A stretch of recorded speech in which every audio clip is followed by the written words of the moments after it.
Welcome to the update, the MCH Regional Community Participation Plan 2023. My name is Ira Farley.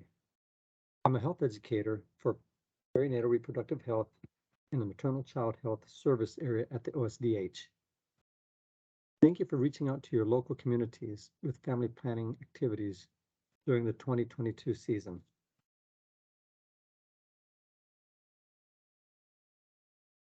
The person in this picture is thinking, many things affect females and males' health and play a role in having a healthy baby. Let's look at part 1, Title 10 requirements.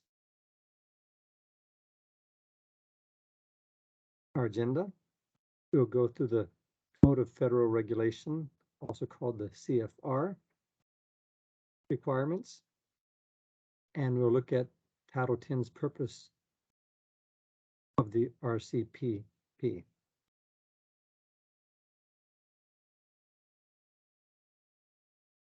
Requirement 10, provide, to the maximum feasible extent, an opportunity for participation in the development, implementation, and evaluation of the project by persons broadly representative of all significant elements of the population to be served, and by others in the community knowledgeable about the community's needs for family planning services. Our Title 10 grant stipulates that clinics need to be involved in the communities. The local community input is important for family planning programs. People who are familiar with their local setting, culture, population, and who are familiar with the issues relating to reproductive health are essential stakeholders with collective wisdom that is important to include in the planning of program and community outreach.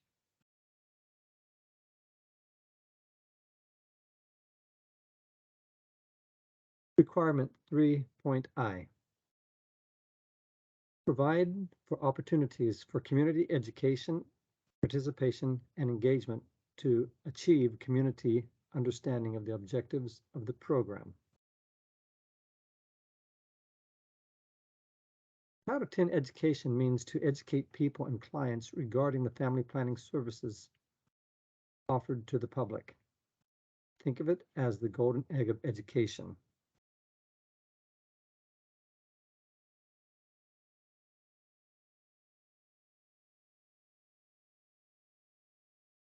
This education means to explain about the family planning services offered at the clinics, as well as answer any questions so that clients and people that clinical staff meet have a better understanding of its services.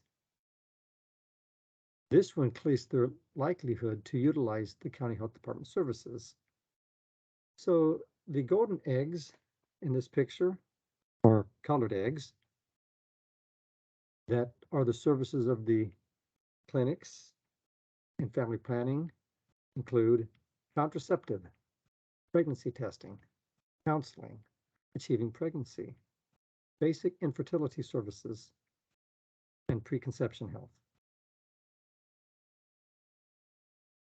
There's another important aspect of education, health education. Is more than just talking about contraception. There are many topics in health education that contribute to positive pregnancy outcomes.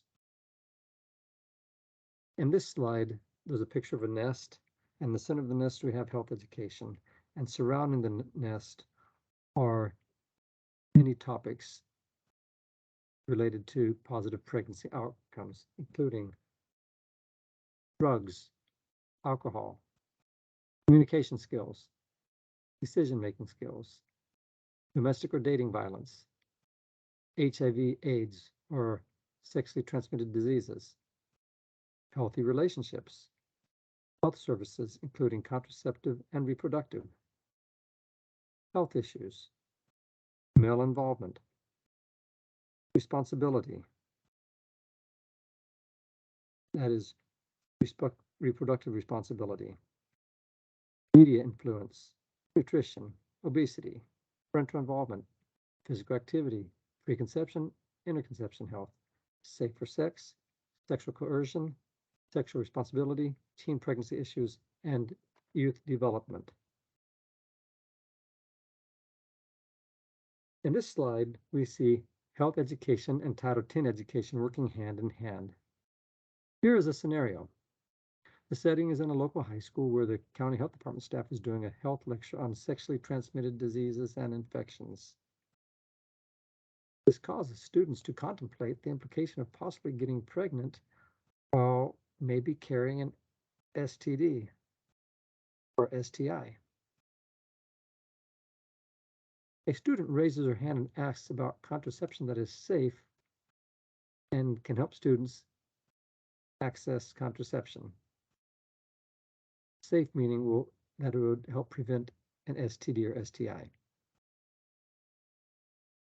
The county health department staff addresses the topic of how using condoms decreases the possibility of getting STDs and STIs. Then the staff member transitions into talking about Title X education, talks about being able to access condoms for free at the county health department, which leads into a discussion about other services offered at the county health department.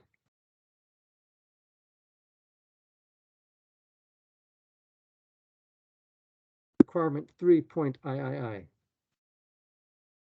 Promote continued participation in the project by diverse persons to whom family planning services may be beneficial to ensure access to equitable, affordable, client-centered, quality family planning services.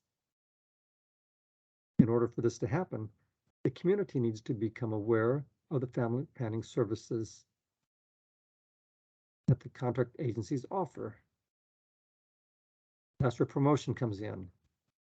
Using social media, such as Facebook, Twitter, and Instagram, or being at a fair with a health booth, or a baby shower, where clinical and clinic staff are meeting people. Also in lectures, such as in the slide before, where the teacher was teaching the health class and then promoted the services of the health department. We need to reach out to all sectors of the population that are in need of services and who may not have access to insurance. Now, this includes teens, the unemployed, single mothers, refugees, minorities, LGBTQ+ community, and marginalized people.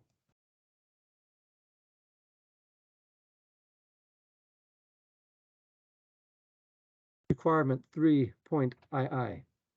Inform the community of the availability of services.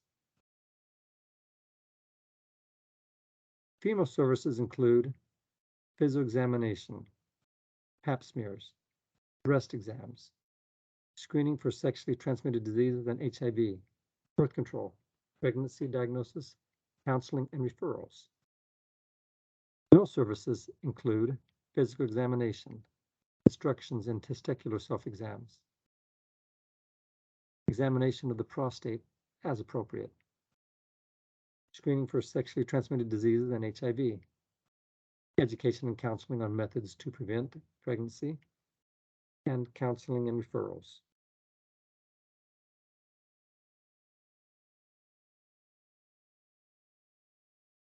Requirement 2. Provide for social services related to family planning, including counseling, referral to and from other social and medical service agencies, and any ancillary service which may be necessary to facilitate clinic attendance. There's more to family planning than offering just a clinical service. Many times, clients have other unmet needs.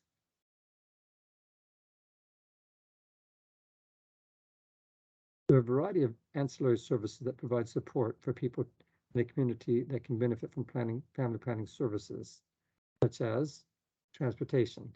As we can see in the slide, bus transportation, maybe Pelican van, Uber, and notice some vehicles are equipped to accommodate handicapped people. And also you can see in the slide where the entrance to the clinic has steps as well as a ramp. Referrals are also very important. Every health department has a booklet, a pamphlet of resources to be able to refer clients to other clinics and services in the community. Services such as meeting clients' needs, WIC or women, infant, child, immunizations, dental, physical, emotional, spiritual, economical, and environmental needs.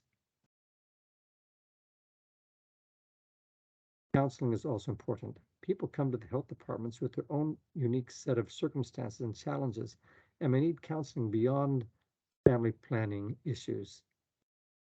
They may need to talk to WIC because they have children who are hungry.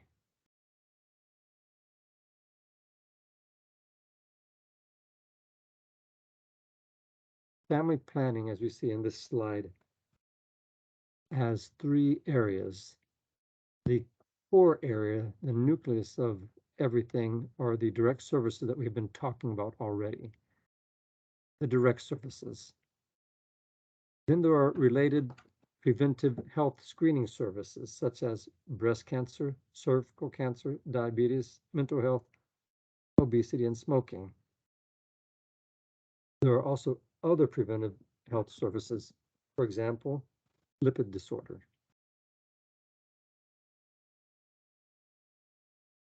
Summarizing Title 10. The community input from a coalition meeting will help in the development of the educational and promotional activities for the community. It is important in the development of programs to remember that there are multiple methods to reach the local community.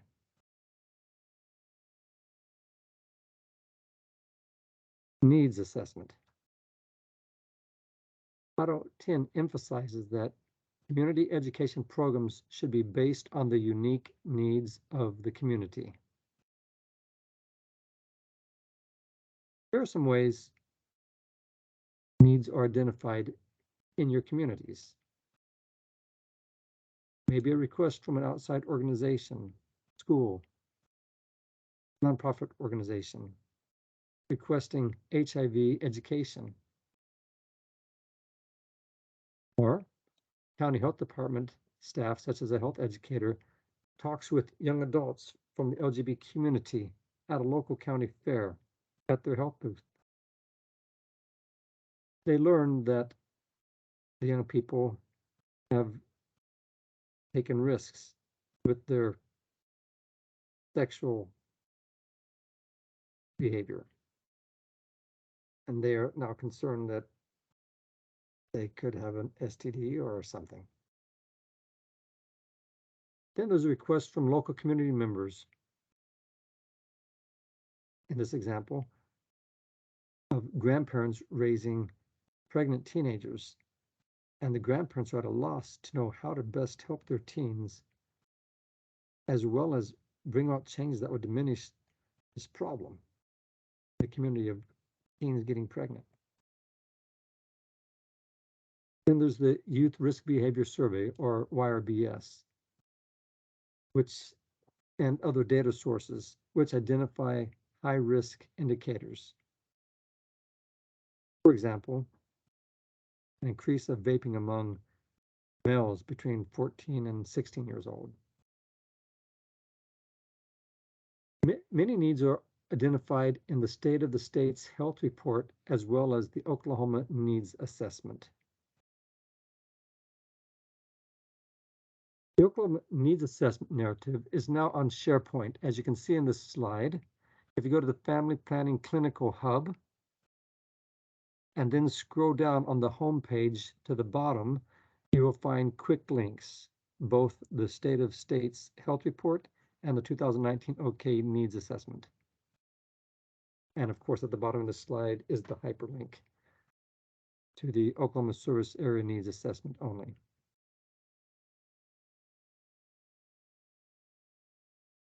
And with the Oklahoma State of States Health, in 1997, the first State of the State's Health report was issued by the Oklahoma State Board of Health.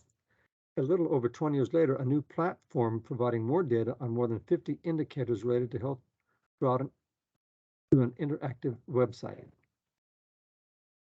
The information provided are to help identify patterns that occur across the state over time and within particular groups.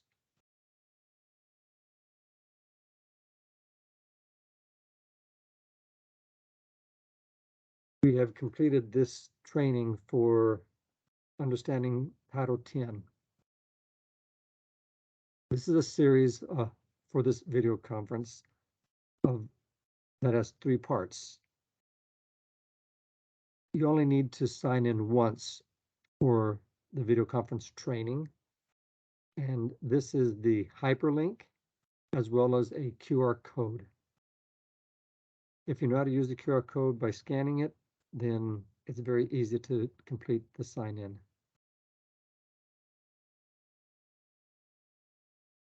This concludes the video conference training on the Title 10 component.